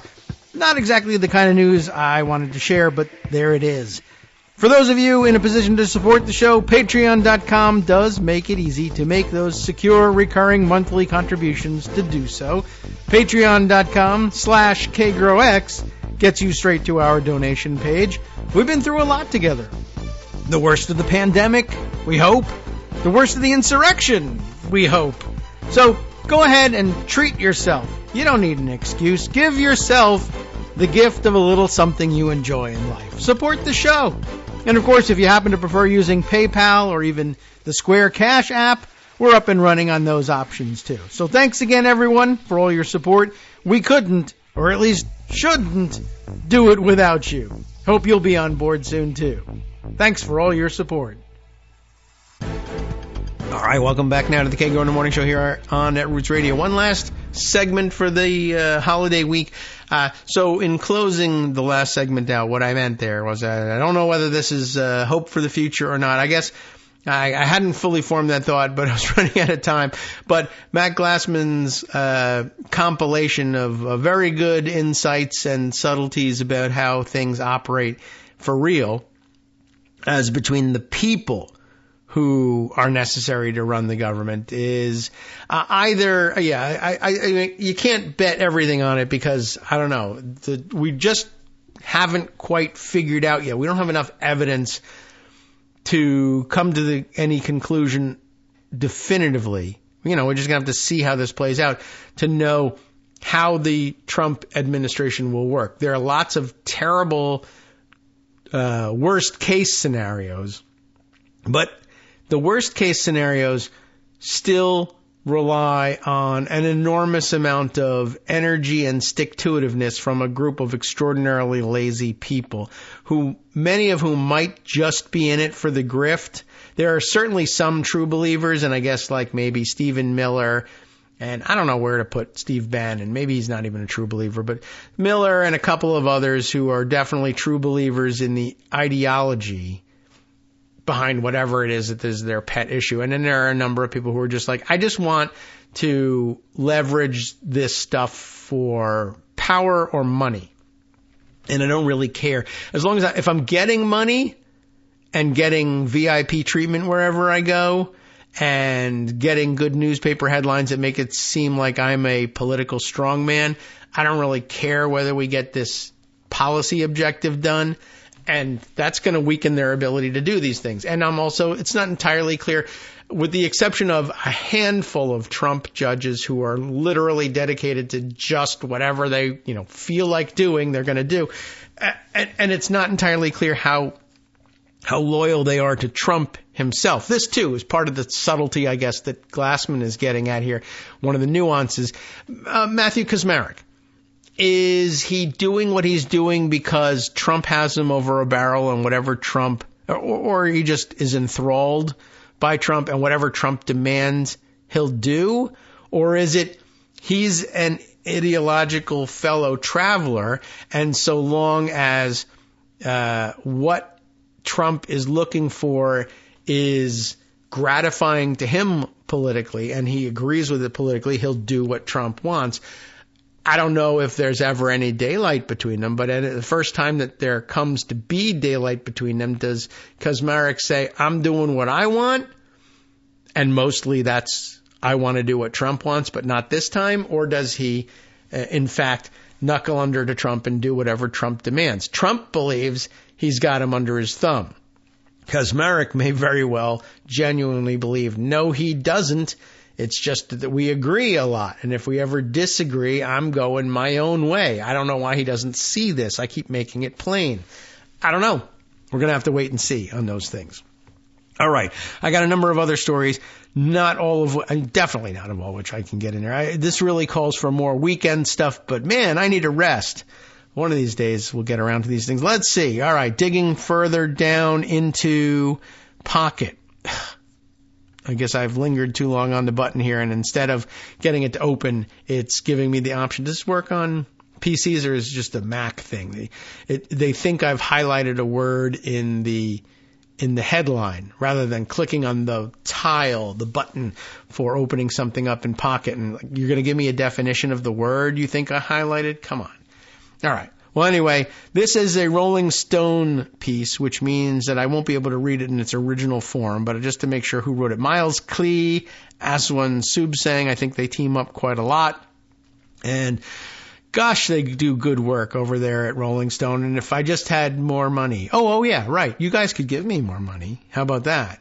And then I would maybe that's it. I mean, it's a good way of encouraging more donations. If I am, what I'm trying to do with some of them, at least, besides eat, is pass them on in the form of subscriptions. And so far, you've probably disagreed with me in the subscriptions that I've chosen. Like, I know we're all very critical of what's going on these days at the New York Times, but we're critical of them, but they're critical to our ability to figure out, what's going on. They still do good reporting. Some of their people, screw up more than others, but I think we kind of remedy it. I don't know whether they intend for their articles to be read this critically, but I think when we share them together and discuss them, even though it's generally me sharing what I have to say about it with you, but you don't have to stick around and listen. So I assume, like Congress, you're giving in the end, you're appropriating, right? And sticking around and saying, although we don't necessarily authorize everything that David says, we are sticking around and acquiescing to it because it makes good sense to us, and we don't necessarily need to go positively on the record other than saying, yep, we're continuing to listen. But anyway, when we read through things critically, it's still a very important input. The Washington Post, the New York Times, mad at their management, but they still do good work there. But we need to be able to expand our ability to subscribe to The Guardian, which we read all the time. Really, I ought to be giving, by the way, I should be giving probably donations to the Wikipedia guys. I don't really know what their financial structure is, but boy, if that's something I don't use every day and ignore the opportunity to add funding to, I don't know what is. But Rolling Stone would be another of them, or at least Aswan Subsang and Miles Klee, who turn up so often in our own roundups. And there are many, many more, plus all the Substacks, etc. It's pretty hard to keep up. Anyway, here's this Rolling Stone piece. I thought this was interesting. I think somebody pointed out that this is something that the reporters, I guess, amongst themselves called notebook dumps. That is to say, a story they were preparing for publication in the eventuality that something different happened. But then something didn't happen and a different thing did happen. And this is sort of the background for a what if story, right? And it's important and information and revealing, but you kind of have to reframe it in order to find a news hook to bring it up. This is basically they were reporting on, the headline reveals it. Republicans were ready to torch Elon Musk for blowing the election. That's what they thought was going to happen. Then Trump won. Now they're stuck. says the subheader, with this, quote, very strange man. This is a November 20th piece, and I thought an excellent concept, an idea for an article. And I thought it really explained it when it may have been Aswin himself who had said, this is what we call a notebook dump. And it made sense. The terminology made some sense. So I thought I would share it with you. All right, let me see if I can back up and get around the paywall. Maybe one more time before. I got to see how much it costs. Some of the subscriptions are kind of exorbitant, but we'll see how Rolling Stone is doing on that. Had Donald Trump lost the 2024 elections? Oh, hallelujah. That would have been something. And maybe he did. But, whatever. This is the new conspiracy theory that's supposed to make oh my God, the left has conspiracy theories. We have to stop this. They're all crazy, even though we're going to be governed by right-wing conspiracy theories for the next X number of years. But anyway, I don't know. Not all that implausible considering, who he hangs with. He asked the Russians to interfere in the last election, and they did. Did he not ask this time so that they were able to pull off something different and call their own play? I don't know. Maybe. It would really be a great science fiction-y story, though. What do you do with finding out? Suppose you find out too late. Like right now, it's too late. But suppose you found something out, solid. Said, oh no, we just figured it out. He actually did cheat horribly. He's not the president. What do you even do with that? Supreme Court wouldn't let you do anything with it. So anyway, we'll go back. Had Donald Trump lost the 2024 election, it would have been nice. We'll just leave it at that. Several Republicans close to him, GOP lawmakers and conservative mega donors, would have been quick to blame his top billionaire surrogate, Elon Musk. How could you not? He just won't leave Mar-a-Lago. He's such a hanger-on, which is amazing for a guy who's 500 times wealthier than Trump is. But anyway, in fact, in the weeks leading up to Election Day, a number of these sources, including one senior Trump campaign official, said they were each willing to go on the record with Rolling Stone about how furious they were at Musk and his America PAC operation for comically botching the Trump ground game in the battleground states, thus blowing the presidential race for Trump. Well, I mean, if you're still wondering why I thought Kamala Harris really was going to win the election, and why I still have difficulty believing that Trump just straight up won it, even though it's right in front of our faces. It purports to be a plurality for Trump, and I guess it could certainly happen, and there are enough such people in the world who would have hidden themselves from pollsters, apparently, that it's possible. But I still thought there's a really good chance that they're going to blow it because the race is being controlled and influenced by people who have far more money than experience or sense of what they're doing. And Republican operatives believed it right up until the end. So there you go. They were all ready to go on the record blasting Musk and his America PAC operation for comically botching the Trump ground game and then blowing the election. The catch was these sources were only willing to vent with their names attached if Trump actually lost. Because if Trump gains the power to behead them for disloyalty, then he will. So they needed to protect their necks. So they were only willing to go on the record if Trump lost. And some of these Republicans were indeed anxious that he would actually lose. What a loser, in fact, is the first quote here. The first source close to Trump said, who agreed to allow their quote to be used anonymously for this story to show what they would have publicly said of Musk. What a loser. They would never say that about Trump. Had Vice President Kamala Harris won the election. Donald Trump was right to call Elon, as he once did, apparently, a BS artist. That's bullshit. Exactly. A 10th grader could have run a better operation in the swing states. The Trump campaign official went as far as to concede to Rolling Stone that, quote, we never should have outsourced, unquote, so much of the ground game operations to that very strange man, a campaign official, in case you were wondering. Yeah, and there are very few of them. There's like a dozen, so take your pick, right? Because of the way they structured their whole effort. Yet the embattled former president nevertheless came out on top, and now Musk is more firmly embedded within the MAGA and GOP elite than ever, to the frustration of some of the president-elect's longtime advisors. They are, at least for the time being, stuck with him due to a victory that many in the MAGA upper crust see not as the result of Musk's efforts, but in spite of them.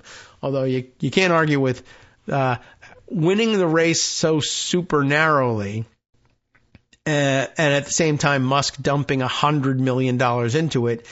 You got to find, somewhere along the line that it was, at $100 million, Musk had to have something to do with that victory, narrow as it was. Musk spent at least $119 million on his pro-Trump super PAC, and now he's set to help lead Trump's so-called Department of Government Efficiency, tasked with dismantling government bureaucracy, waste, and regulations, as well as restructuring federal agencies. Musk, who, as you may know, runs Tesla, SpaceX, and X, formerly known as Twitter, is a major government contractor. That's actually a huge conflict of interest. And federal agencies are investigating some of his companies. At this moment, he is a protected man in Trump world. By the way, video emerging just yesterday of him at Pervalago for Thanksgiving dinner, which is a big gaudy catered affair in the dining room at the Pervalago Club. And anyway, the video was of him sitting at the table with Trump dressed in his suit, Barron next to him dressed in his suit, the women in their floor-length ball gown get-ups and various other stupid weirdo Real Housewives of West Palm Beach regalia. Trump and Musk, of course, attending in an X T-shirt. I saw his mom at the table there, too. I don't think I recognized his dad, so I'm not sure whether he was really there. Or maybe he was in the bathroom reading the documents, secret documents that are stored there. But Musk, planting himself at the family table for Thanksgiving. And the video was of them playing YMCA over the loudspeakers and, doing their weird faux dance. And they still do not understand what that song is. Anyway, there he is in the middle of the family table at Thanksgiving. They cannot get rid of this guy, although they're trying. We were thinking that some of the stories we read yesterday in the days prior might be part of their effort to try and dislodge him from Mar-a-Lago. So at the moment, he's a protected man there in Trump world, and in the good graces of key members of the Trump family, Tucker Carlson and other MAGAville luminaries, and the president-elect, even though a few short months ago Trump was privately trashing Musk as boring and awkward. It is also true, as multiple news outlets have reported lately, that a number of top aides and confidants in Trump's orbit have grown visibly annoyed at what they view as Musk's overstepping and ham-fisted meddling as the second Trump administration takes shape. Please leave us alone, a Trump advisor tells Rolling Stone, characterizing the mood toward Musk among some of those who are frustrated. There is one president at a time, even though, of course, the Trump transition is all about pretending that it's the other guy. Anyway, there are numerous sources close to Trump, big donors, incoming administration officials, lawyers, even some who like Musk, predicting that the Trump-Musk bond is not built to last. I think I'd have to agree. This is largely based on Trump's tendency to loathe sharing the national spotlight, as well as the inevitable friction you get when two titanically large egos, both of whom came into this 2024 alliance with wealth, fame, and political muscle, become so intertwined. There are some Republican figures who predict Musk might just get bored and bail. According to notes taken by a source who was on a Monday, this is a couple days ago, so maybe a week ago, Monday video conference call, Trump's former White House Chief of Staff, Mick Mulvaney, now consulting at Actum LLC, told clients of the firm that when it comes to restructuring and overhauling the federal government, Elon's going to find out going to Mars is easier. Per the notes, Mulvaney added, I highly doubt Elon will stick around and actually get it done. Maybe, although Mulvaney's no genius himself. So I failed at it, so Elon Musk will too. Now, Elon Musk is no genius either, though that's his whole brand. Yes, I am, but What if he's not? Or what if he is? He may be smarter or better or more ruthless or whatever than Mulvaney, but he's also got 300 billion more reasons to just say, why don't I just take off and go jet skiing for a while instead? Since Trump defeated Vice President Kamala Harris, Musk has been a near constant presence in Mar-a-Lago. As the president-elect plans his return to the White House, he's not only advising Trump on cabinet appointments, but sitting in on calls with world leaders. We heard about that. Given his lack of an official role on the transition team, tensions have flared with others looking to guide the Trump decisions, including Boris Epstein, an advisor who supported the provocative nomination of former Representative Matt Gaetz for Attorney General, despite a House Ethics Committee probe and previous Justice Department investigation into his alleged sex crimes. Gaetz, of course, resigned from Congress before the Ethics Committee could release its findings and has now dropped out of the running. Epstein and Musk reportedly clashed over a Mar-a-Lago dinner in front of other guests last week, with Epstein unhappy with the billionaire for questioning his recommended cabinet picks and Musk accusing him of leaking details of the ongoing transition to reporters. I'm sure that's all true. During the election, Musk's super PAC raised tens of millions in an effort to return the twice-impeached former president to the White House. In return, the president-elect and the senior staff entrusted Musk's America PAC with much of the Trump operations, GOTV, and door-knocking efforts in must-win states, particularly Pennsylvania. I'm curious and maybe checking in on Turning Point USA and how they asked for, received, and then asked to shed responsibility for all of that. And I wonder whether when they shed the responsibility for it, they were of the mind that, they were going to lose and I don't really want to be blamed for this. And then they won, and Musk is claiming the credit for it. And I wonder whether Charlie Kirk thinks, if I had stuck with it, I would be the one at Thanksgiving dinner at Mar-a-Lago. I don't think that's the case. I think, Trump will accept Musk at dinner because he has billions and billions of dollars that he might give to him or share with him or use for his benefit. But that's about it. Anyway, America PAC also offered cash incentives in exchange for referring swing state voters who signed a petition, you remember the whole thing, in support of the First and Second Amendments so that you didn't have to look like you were buying votes directly, including a $1 million daily grand prize for eligible signatories. That lottery triggered multiple lawsuits because Musk had said that winners would be chosen randomly, but at one of his lawyers admitted in Philadelphia court they were actually selecting people according to specific criteria. Almost all were registered Republicans or right-leaning voters, for instance. In the last weeks of the campaign, several Republicans close to Trump warned him directly that Musk and America PAC, run in part by veterans of Florida Governor Ron DeSantis, DeSantis' failed 2024 primary run. The warning was that they were all blowing it. The last stretch of the campaign saw their worst fears realized as reports trickled in of canvassing efforts marred by tech problems, vendor swapping, and the group's inability to manage its consultants' canvassing operation. By the end of this election, it felt like there was a new news story every day coming out showing how much the Elon and DeSantis world crew were effing things up on the ground, said one GOP mega donor who's known Trump for years. Trump went on to run the table anyway, picking up every swing state on his way to winning the Electoral College, which does sound a little fishy when you think about it, but okay, can happen. He also won the popular vote, sort of, which Republicans hadn't done since 2004. At Mar-a-Lago, Musk has repeatedly bragged about America PAC's role in securing those results and taken lots of credit for the president's victory, according to a member of Trump's inner circle who spoke to NBC News, adding that Musk was behaving as if he's a co-president. The world's richest man has vowed to keep America PAC grinding to increase Republican voter registration through 2026, hinting that he plans to retain a key role in the GOP machine, and said the super PAC would also back favored candidates in primaries.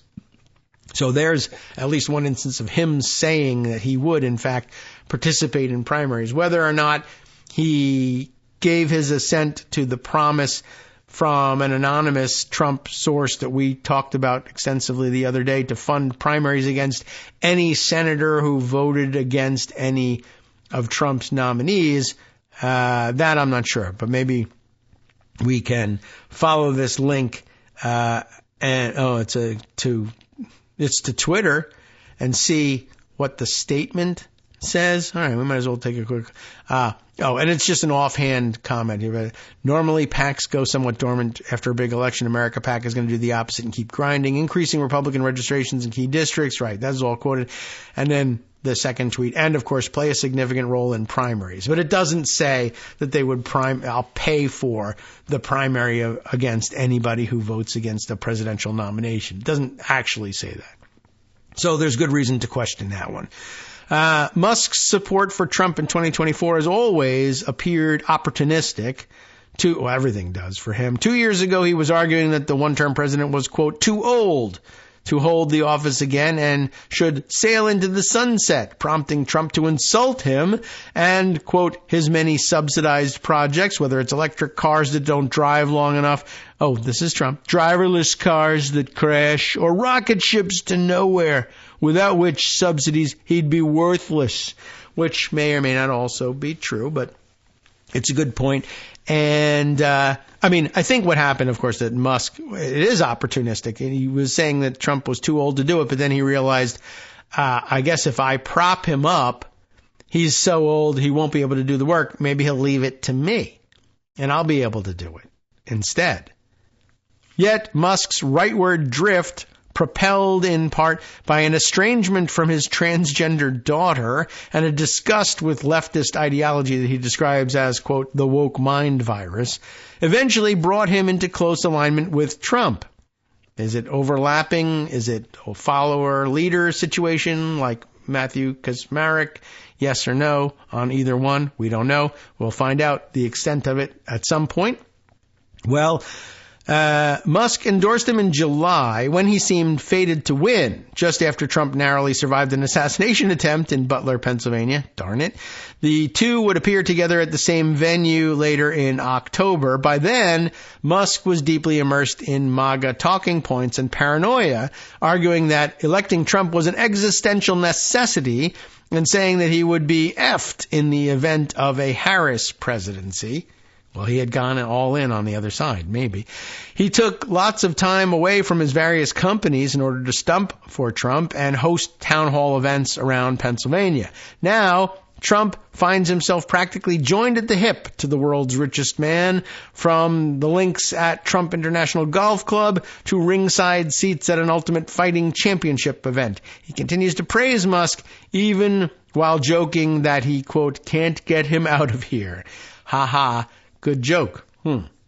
Well, might be more deeply meaningful than that, but I thought that was important background information to have. We're running low, of course, on time. Almost about time to get out of here for the week and leave you alone for the weekend. Let's see. I can at least give you some hints of some things that I haven't had a chance to read. This seems like something you might want to take a look at over the weekend from Politico Europe, politico.eu.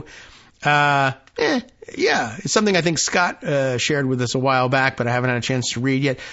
Angela Merkel eviscerates, quote, emotional Trump in an upcoming memoir, if you are so inclined to read yet another political memoir. This one from Angela Merkel. The former German chancellor painted a scathing picture of the president-elect and hinted at a playbook for dealing with him.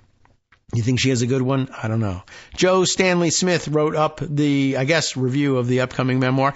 We'll read a little bit about it as we exit for the day. European politicians preparing for the United States President-elect Donald Trump's second term have so far made a point of not saying anything that could upset him. But Angela Merkel, who doesn't have that problem, was Germany's chancellor for 16 years up until 2021, since which she has largely stayed out of the public eye, has no need to play the flattery game, and in her upcoming memoir, excerpts of which have been published by the German weekly Die Zeit, she details her interactions with Trump during his first 4-year term, including her take on the former president's relationship with Vladimir Putin.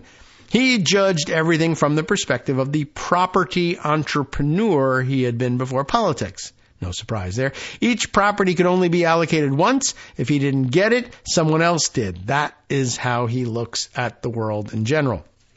For him, all countries were in competition with each other, in which the success of one was the failure of the other. He did not believe that the prosperity of all could be increased through cooperation. What a weirdo. Merkel's comments are notable because of the high level of respect that she commanded among European political leaders, even as her reign over Germany ended. Her thoughts on how to best treat with this president will be of note to politicians preparing for a second Trump term. The former Christian Democratic Union leader found the Trump relationship so challenging, she even sought advice from Pope Francis on how to deal with him. I don't know if the Pope had any idea. Without naming names, I asked him how he would deal with fundamentally differing opinions in a group of important personalities, Merkel wrote, referring to a conversation around the time Trump was threatening to pull the U.S. out of the Paris Climate Agreement. He understood me immediately, and he answered me straightforwardly. Bend, bend, bend, but make sure it doesn't break. I liked this image. I repeated it to him. Bend, bend, bend, but make sure it doesn't break. In this spirit, I will try to solve my problem with the Paris Agreement and Trump in Hamburg. Much of her writing about Trump concerns her meeting with him in the White House in March of 2017. We spoke, she says, on two different levels. Trump on an emotional level, me on a factual one. Remember, of course, women are the two emotional ones, right? When he did pay attention to my arguments, it was usually only in order to construct new accusations from them. When I flew home, I didn't have a good feeling. I concluded from my conversations there would be no joint work for a networked world with Trump. When just a few months later, after Trump had thumbed his nose at Europe during the tour of the continent and a fractious G7 meeting in Italy, she famously declared, what? I'll tell you after this. Kagro in the morning with David Waldman. She famously declared against the background of Trump's leadership and Brexit the year before that Europe must, to a greater extent than before, stand on its own, unable to rely fully on others, meaning us. All right, you can't rely on me any longer. I'm on my way out the door. But up next, a mix of regular and special holiday programming. See you next week.